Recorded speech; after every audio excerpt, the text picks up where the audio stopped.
even the same things, okay? But then I'm also going to let you know, I act like you guys are my sisters or brothers or something. And there was also, I have a little bit of rebelliousness in my nature, okay? So I'm letting you know that right in the middle of this, I decide, I'm going to put what I want. So I started changing it, so I put Yeshua the Messiah instead of Jesus the Christ or whatever's in the King James. Okay, now that I did that stupid thing. The Torah was given by Moses. In other words, there's a point in time where the commandments written were given to Moses. It was a point in time. But grace came through who? Messiah, Yeshua. Now, Messiah, Yeshua is the Word, and the Word was from the beginning. All right? And so, therefore, but the Torah is also eternal. I'm sure you've heard that before. The Torah is eternal. I agree with that. I'm just letting you know it wasn't written, however, on stone. And I don't have time to go through it because I got a whole lot of things to do. But I believe I have a clear understanding of why it was written at the time of Moses. I'll just give for those of you who care. I believe that the Torah was written on Abraham's heart. Let me start with that. I believe the Word of God was written on Abraham's heart. And that's the main reason why you and I are not called Moses' seed. He could have. Because the same seed was in Moses that was in Abraham. But Abraham's the paradigm. Abraham's the model of what faith is all about. Genesis 15:6. Abraham believed God and was counted on for righteousness. 11 chapters later. His seed shall bless all the nations of the earth because he kept the statutes, ordinance, commandments of God. He kept those things. And so therefore the pattern is in Abraham. First you believe. Now you have the ability to obey these things. And that's why we're called Abraham's seed, is because now the Word of God is written on our hearts. Alright? And we did the whole heart thing yesterday. I'm not going to repeat that. And so he writes it down because of where they're going. It's not a coincidence that you can see the same parallel with the New Testament as you see with the Torah in the Old Testament.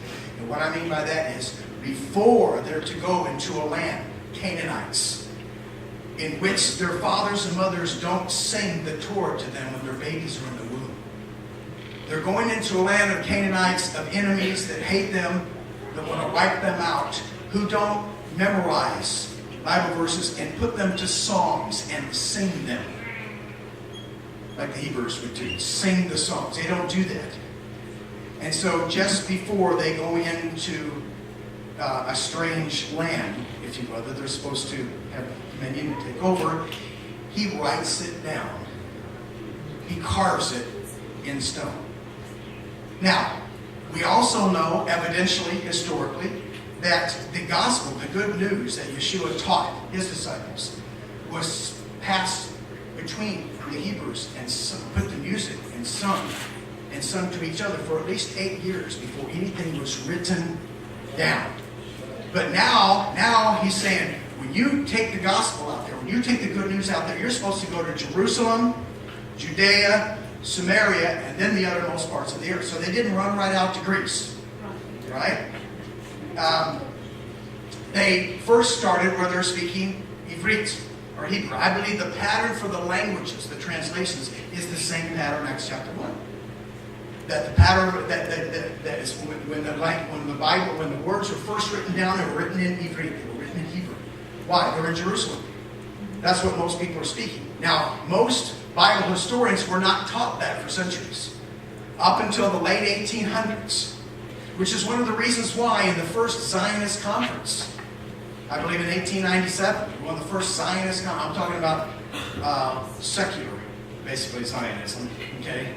That first Zionist conference, when people like Eliezer ben Yehuda and people like David ben Gurion, people like that, not David ben Gurion, okay? Thank you, Theodor Herzl. When they were part of the ones who were going to establish the nation Israel, Hebrew was not the first choice for the national language. Anybody want to, if you know it, don't say it, okay? Maybe I shouldn't ask this thing, that was stupid. Can I back up? And the Actually, the very first, that was dumber than the last thing dumb that I did. But Hebrew was not number one. German was number one. German was the number one choice to be the national language of Israel before the 1940s. Something happened in the 1940s, they changed their mind. I don't know what it was. Something about those Germans shooting them in the back of the head. I don't know, something about they kind of changed their mind, right? And so, miraculously, the language comes back to life. But we've discovered over the past 50 years, you have to get journals and biblical archaeological reviews and magazines like that to know that up until the late 1800s, archaeology was not a well-known scientific discipline. It was not well-known. It's relatively new. As a matter of fact, a man by the name of William F. Albright kind of made it popular because he was very pro-Israel oriented, and he knew the languages very well trained, and so he's the one that may be single-handedly responsible. I think we would call him the father of modern archaeology, right? And now all of a sudden, we're digging stuff up out of Israel. I can't believe I'm doing this, but we're digging stuff out of Israel that's full of the Hebrew language. Coins, stones, gravestones, coins, transactions, wills passing things down to the next generation. Transactions in which somebody bought something from somebody else and the invoice comes in Hebrew. Well, if nobody's speaking Hebrew, okay, why in the world would you write a transaction in Hebrew, put it on your gravestone, and put it on all your coins if nobody's speaking it? So now we know. We're smarter now than we were then. Ivrit or Hebrew was very much the major language of the first century. Now, obviously, I believe that the Bible was first written in Hebrew, and then Aramaic, and then into Greek. And that's the exact pattern of Jerusalem, Judea, Samaria, okay, then the uttermost parts of the earth.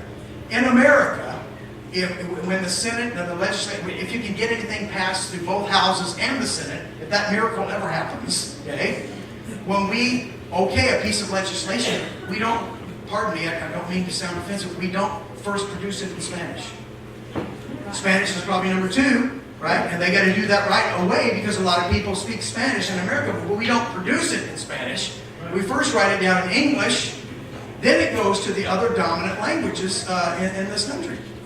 And so, far be it we would use not only history combined with a little common sense, a little logic there. We don't have any common sense anymore.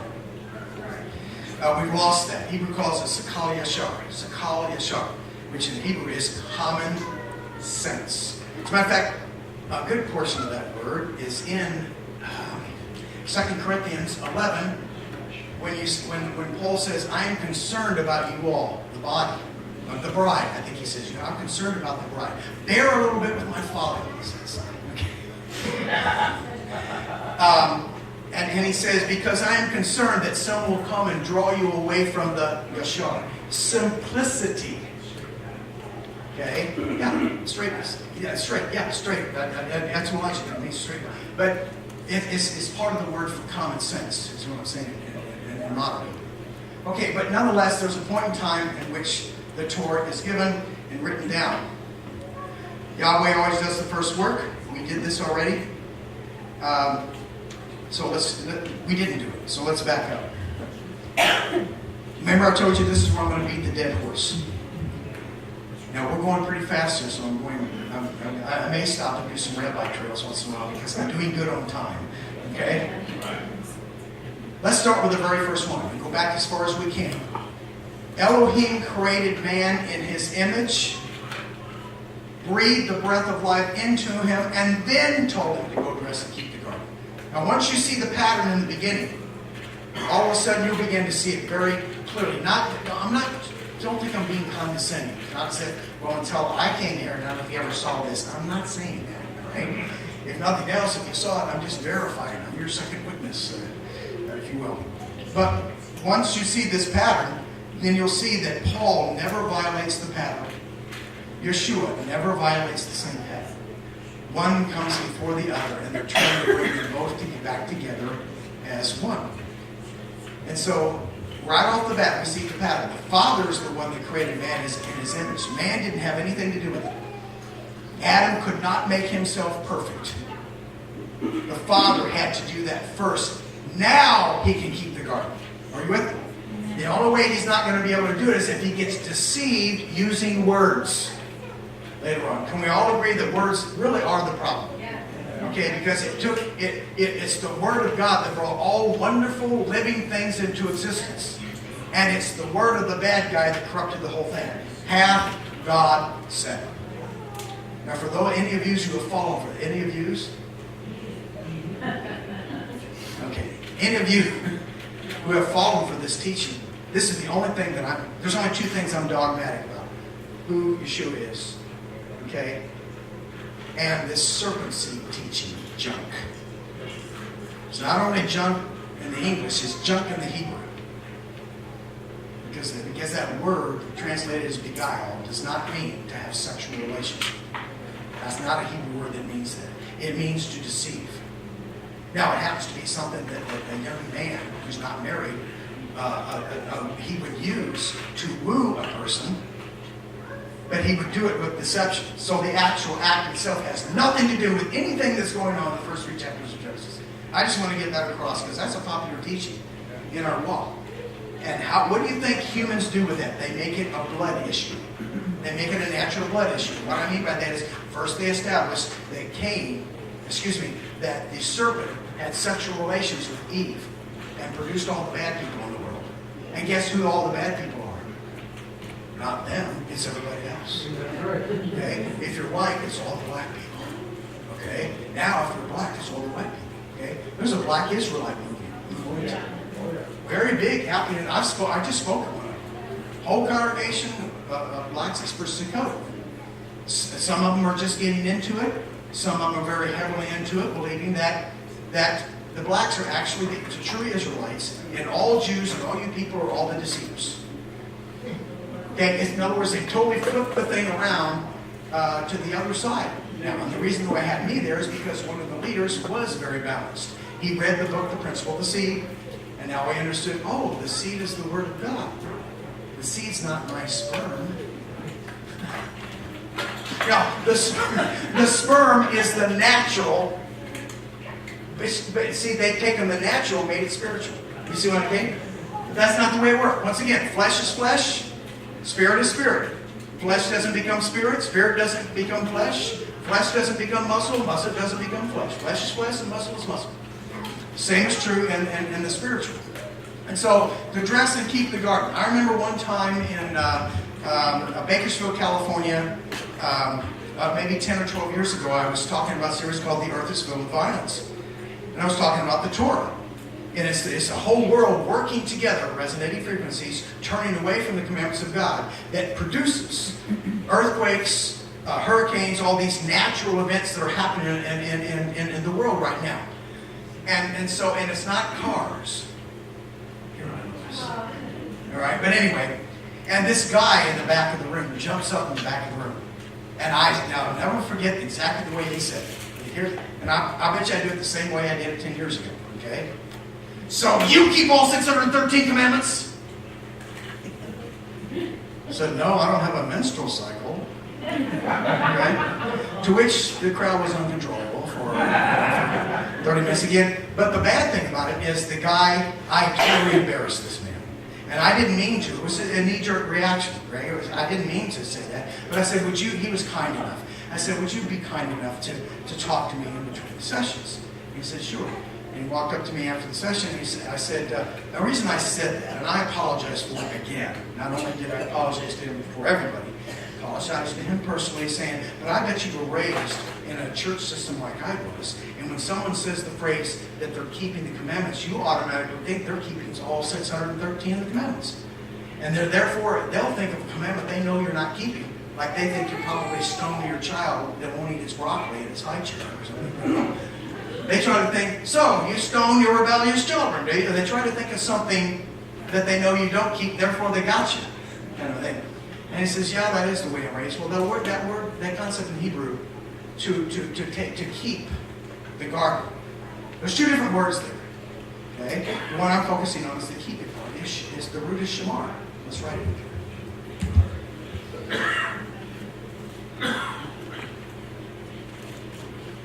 And this has various ways that it's used, shomer, and various forms of it.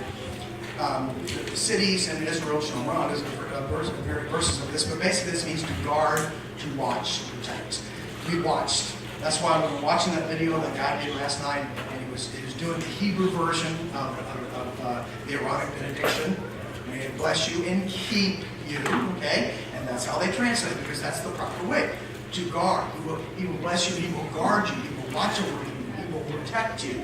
So the idea of keeping the commandments and the rest of Scripture is based upon Adam keeping the garden in the beginning. So the whole purpose was to watch and guard, to protect the garden.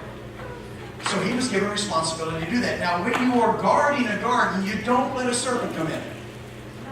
Okay? If you're watching it, you're guarding it, protecting it already, you don't let the serpent come into the garden. And so therefore, I propose to you that even though there's a myriad of books, mostly from the Catholic Church, but there's a myriad of books out there called The Original Sin. What was the original sin? To me, if someone's trying to figure out what original sin is, then they didn't get it again. Okay? But I'm going to propose to you this. There's all kinds of views of what that original sin is. And it's all based upon this. It was something Adam did. No, it wasn't. The original thing is something Adam didn't do that he was supposed to do. It wasn't something Adam did. I want to say this slow. It wasn't something that Adam did that he wasn't supposed to do. And because we've bought that line, we were sold that bill of goods. Therefore, every time something goes wrong in any kind of relationship, I don't care if it's between a husband and a wife, mothers and their children, friends in your workplace, every time something goes wrong, it's very difficult to get forgiveness, true forgiveness, accomplished. Because you go to each side and the other side says the same thing. I didn't do anything. That's why I don't know how many marriages I've counseled since the 70s being a pastor. I don't know, maybe hundreds. I don't know for sure. But I can tell you that it's not that I'm smarter than anybody else, but after you do hundreds of them, you learn a fine or two. Okay? And one of the things you learn, for example, patterns, you learn that. You walk up to the woman, and you say, you're a guy. Okay. Sorry. At least this is one young man who made no mistake. Okay? He knows which bathroom you go into, I'm pretty sure. Okay, anyway. So walks up. I walk up to the woman and say, ma'am, how many years you been married? She says, this is my first marriage. And I walk up to the guy and say, sir, how many years you been married? 12. Or excuse me, how many times you been married? He says 12. She says her first marriage. He says 12. You have a pretty good idea what the problem is. Okay? It doesn't take rocket science. Okay? Yeah, I'm not going to deal with the woman. Okay? I'm probably going to be dealing with the dude. Okay? And so you see the pattern in the garden. And I can tell you that I'll separate. Anytime I do counseling, I don't bring them together yet. I first do them separately. And I'll put the woman over here and I'll talk to her. And she says, I don't have anything to forgive. I don't have anything to be forgiven for because I didn't do anything. And guess what the man says? The exact same thing. And so what happens? So no forgiveness. It never takes place because they both have already bought the bill of goods that when something's wrong, it's something that somebody did. Nobody ever stops and thinks, maybe it's something I didn't do that I should have done. And men, 9 times out of 10, that's our problem. It's not something we did. It's we're always thinking, what did I do? Right? Isn't that what we always think? What did I do? We need to stop from now on and say to ourselves, oh, maybe the problem with my wife today, or some of you, come on, play with me on this, okay? Maybe the problem today is not something I did. Maybe I should start thinking, maybe there's something I didn't do that I should have done. Because that's the way everything else started in the beginning. It was something he was supposed to do and he didn't do it, so a serpent comes in. I'm also going to suggest to you that it was not a serpent in the garden. Okay? Let me give my 2 reasons and we'll go on. Reason number 1, the word for serpent. Okay? Nachash. That's right, he said. It sounded like I have a sore throat. Nachash. Now, make no mistake about it. Depending upon the vowel structure, it is the Hebrew word for a snake. So don't make any mistake about that.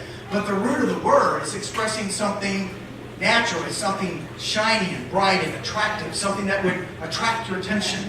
And one of the reasons why they use a certain vowel structure, it's a serpent, is because when you're walking down a path and some shiny, slithery thing comes across the path, that grabs your attention. So, first of all, the meaning of the word, I do not believe, is speaking of a serpent. But one of the reasons I got passionate about this particular subject is because remember back in 2012 when there were 39 Republicans running for president. Okay? It was like 3 football teams on stage. Remember those days? And one of those guys was a guy by the name of Rick Santorum. Rick Santorum, senator from Pennsylvania, I believe. And he was on a talk show, some kind of interview show, and the interviewer turned to him and said, "Do you take the Bible literally?" Can I take this off? I don't know why I'm asking him. Do you take the Bible literally? Running around up here. Do you take the Bible literally? And he said yes. Now that shocked me right off the bat, because I've got several copies of the Catechism. And he's a Roman Catholic.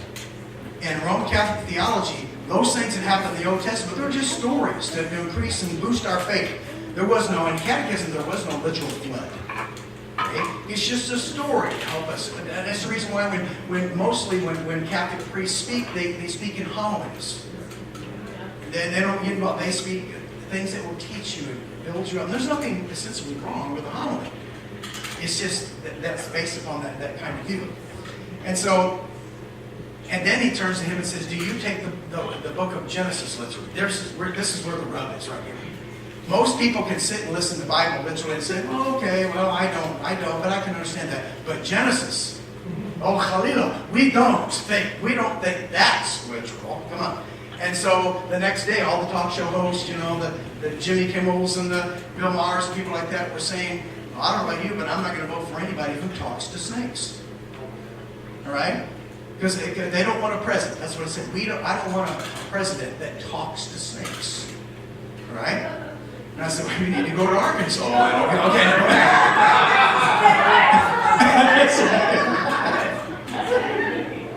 So, anyway.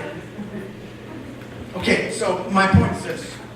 My point actually comes in the second place. So number one, I don't think the etymology of the word nachach is necessary. In other words, 2 Corinthians chapter 11, verse 3, which I quoted in the first part of it. The last part of it says, even Satan himself can transform himself into a minister of light. So in other words, what attracted Eve was something bright and shiny. That's why you all love jewelry so much. That's kind of funny, but kind of not. I mean, I think that may be the source of it, because it's the Hebrew word for brass. It's also the root of the Hebrew word for brass. Well, see, back in those days, they didn't have these mirrors like we have in the bathroom. They had polished brass, and the women looked into in order to put makeup on. So, okay, so the word itself, number one. Number two is the one that gets it for me. All right? I want you to think logically. I'm going to use you two guys. Is that okay? You're going, I wish you didn't. I want you to think logically. Use common sense. The whole fall happens. Eve partakes of the fruit, gives it to her husband who was with her. Okay, right? He doesn't have an excuse, like he was out playing golf somewhere or something. Look what happened when I left you alone. Okay, it wasn't one of those things, all right? So he was with her, and then he turns to who first? Because the idea of Zakar, the root Zakar, Zion Tafresh, is to speak in behalf of someone or something. Those of you who are familiar with Roy Blizzard and Dr. David Vittman,